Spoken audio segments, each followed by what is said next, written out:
General, you have opening statements? Yes, Your Honor. Go ahead.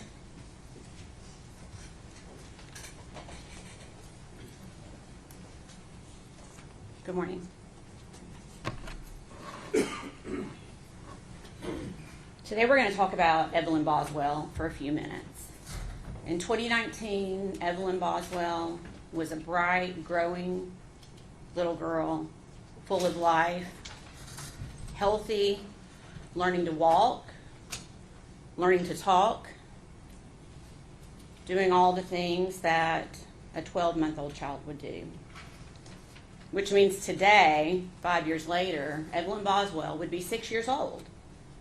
She would be possibly in kindergarten, learning to read, maybe taking her first ballet class or her first soccer game, learning to tie her shoes, all of the things that we think of that are firsts for 6-year-old children. But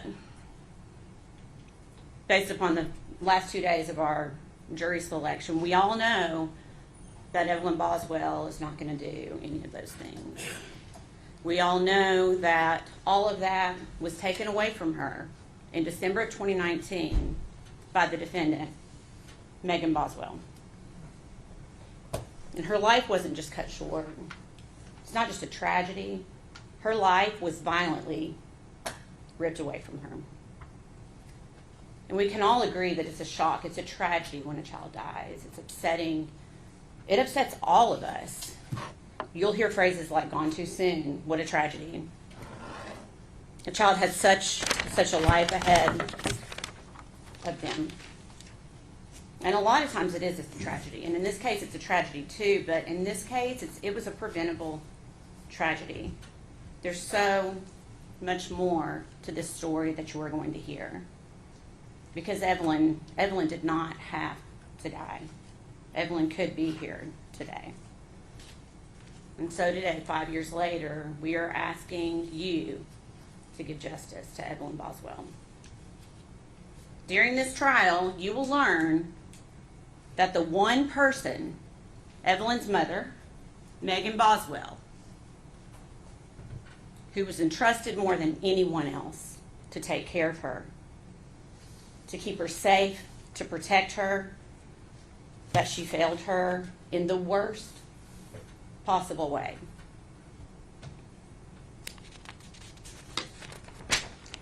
You will hear proof that the last time Evelyn Boswell was seen alive was December 6th, 2019.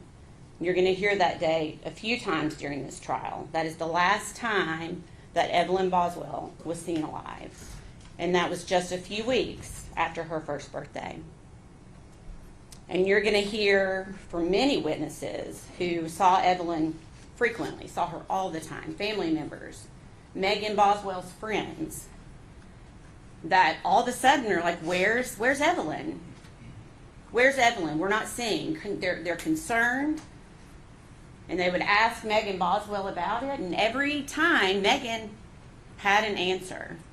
Megan concocted a story. And I'm not going to tell you now what she said. You're going to hear that in the proof. But she told all kinds of different stories, depending on the person that she was talking to.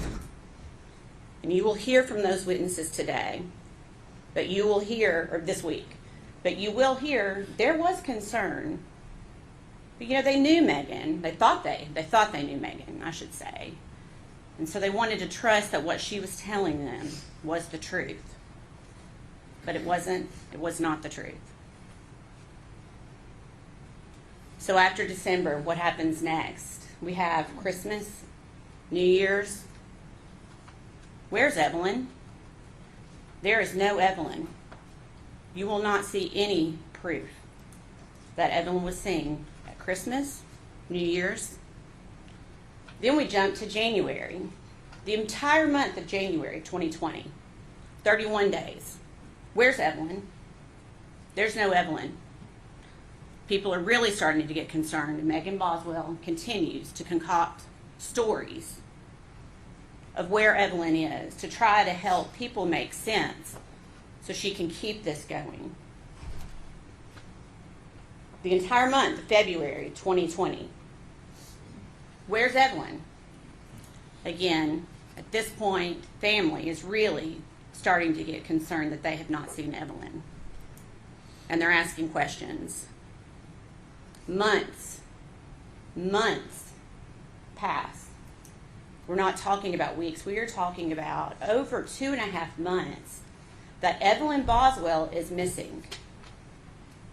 The defendant is not even just canceling her well visits. She's no-showing. She's just not showing up because she knows where Evelyn is. But again, even to the pediatrician's office, she has to concoct a story about forgetting the appointment maybe, or I got my days mixed up. Always a story. Always a story.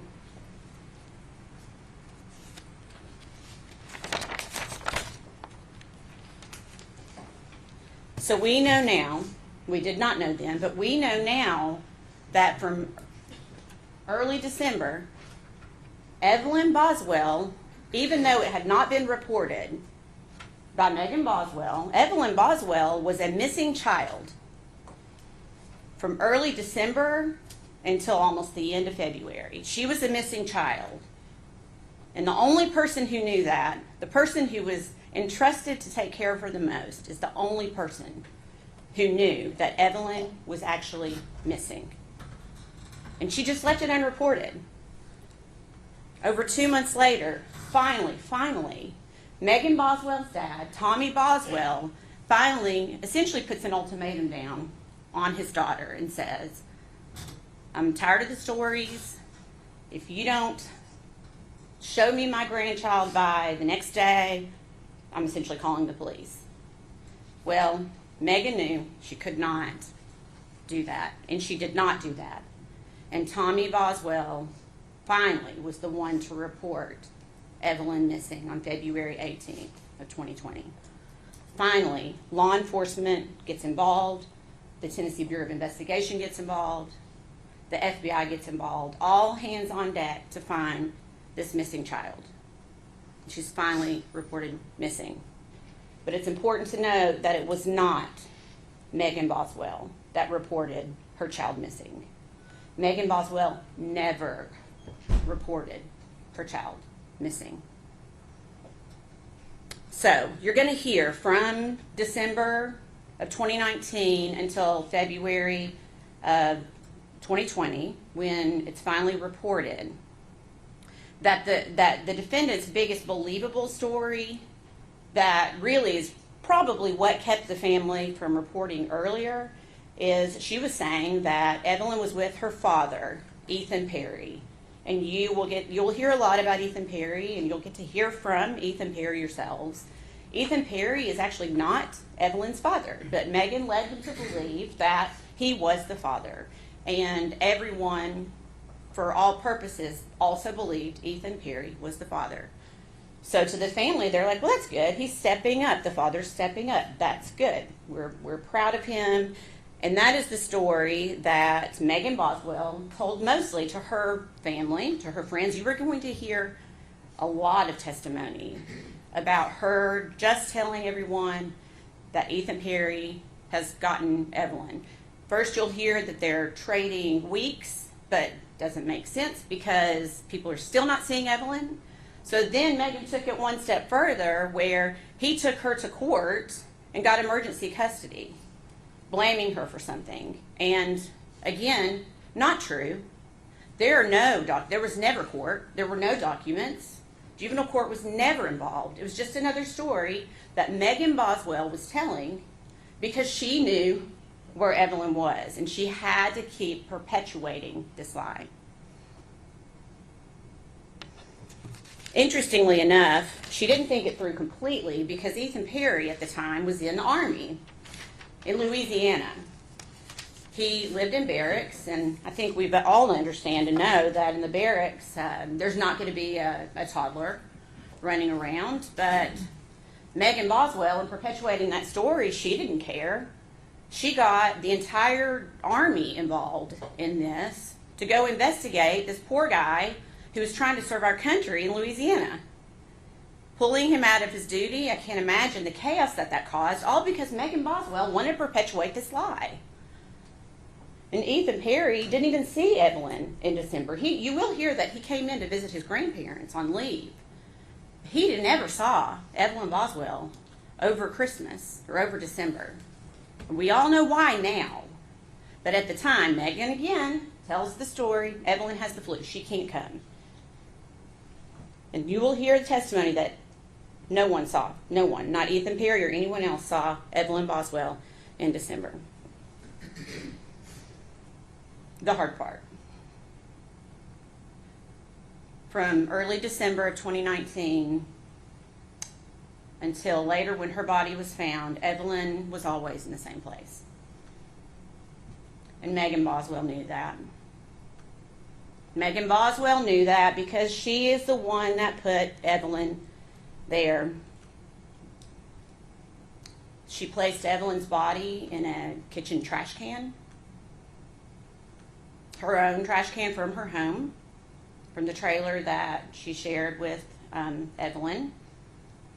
And she hid that trash can in her own childhood playhouse on her father's property, a playhouse that you will see no one has been in for a very long time, and that it was Megan's. It was personal to Megan, not to anyone else. And you're going to hear that Evelyn was put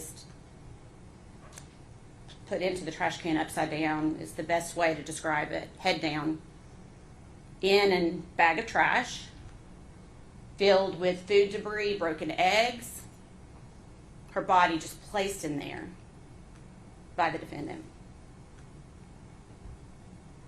You will see that there was a blanket tightly wrapped around Evelyn's body, pulled up over her face,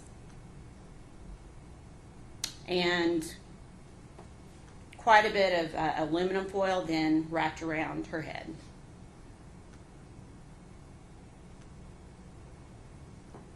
The blanket completely covering her face, the foil completely covering her head.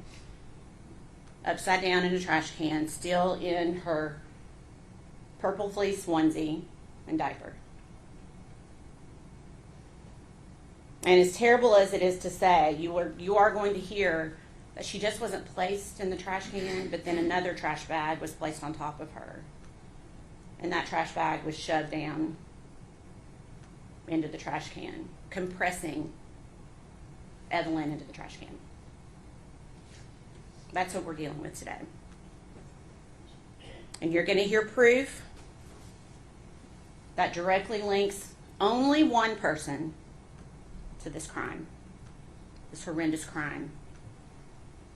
You are going to hear that the only person linked to this crime is sitting at this table right here. You are going to hear it from many witnesses. You're going to hear all of the stories that she concocted, the lies that she told, and you're going to hear forensic evidence that links the defendant, Megan Boswell, and only the defendant, Megan Boswell, to this crime.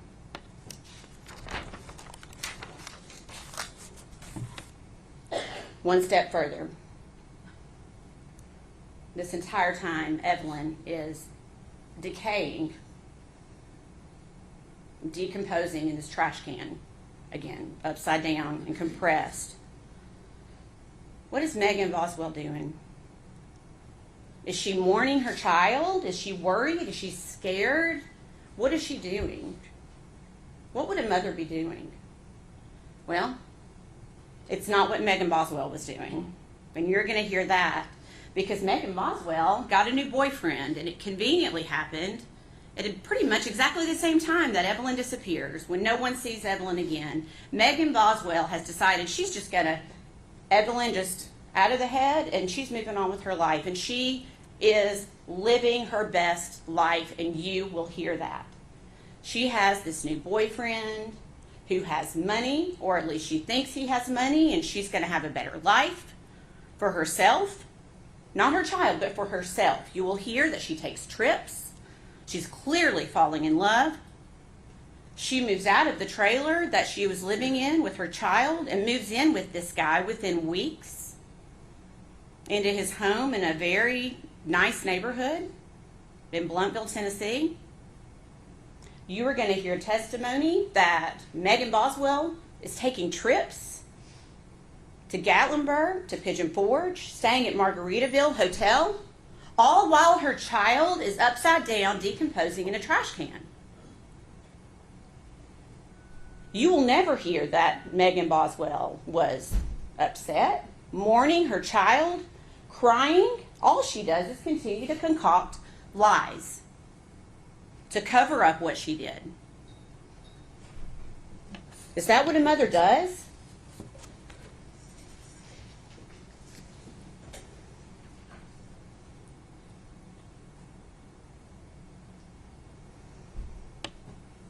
So you will hear that when Tommy Boswell reports, it's essentially all hands on deck with law enforcement. Immediately, law enforcement goes into action, and you are going to hear so much proof about how much effort went into finding this baby, how much time and hours worked by every law enforcement agency in North Carolina, East Tennessee, Middle Tennessee. Everyone putting their efforts into trying to find this little girl and hoping, just hoping, to find her alive. So then Megan Boswell then, of course, comes clean, right? Once law enforcement's involved, because Megan knows where Evelyn is, so she's gonna tell law enforcement, right? The answer is no, and you probably can gather that by General Harper reading the indictment for about 40 minutes this morning. Megan Boswell continues to perpetuate her stories, concocting anything, blaming anyone else, Ethan Perry, for a day, 2 days. She continues that story of Ethan Perry. Then you'll hear she admits that's not true. So then she tries to blame her mom, her own mom. She decides to try to blame to try to get out of this because she knows this snowball is rolling down this hill and she's trying to stop it the best she can. Why is she doing that?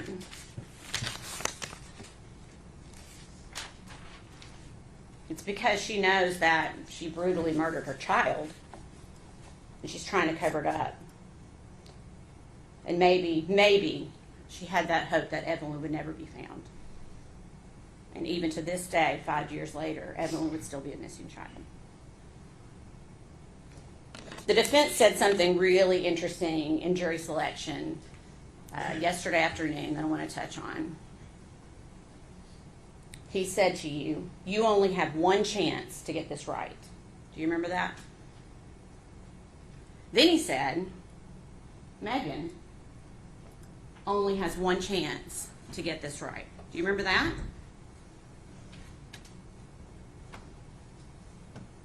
I submit to you, Megan Boswell has already had her chance. She was gifted with a beautiful child, a healthy, vibrant little girl. Evelyn was perfect. Megan Boswell already had her chance. So today is Evelyn's chance. Today is our chance to get it right, not Megan's. Today's our chance to get it right for Evelyn. I know this is not easy for any of you.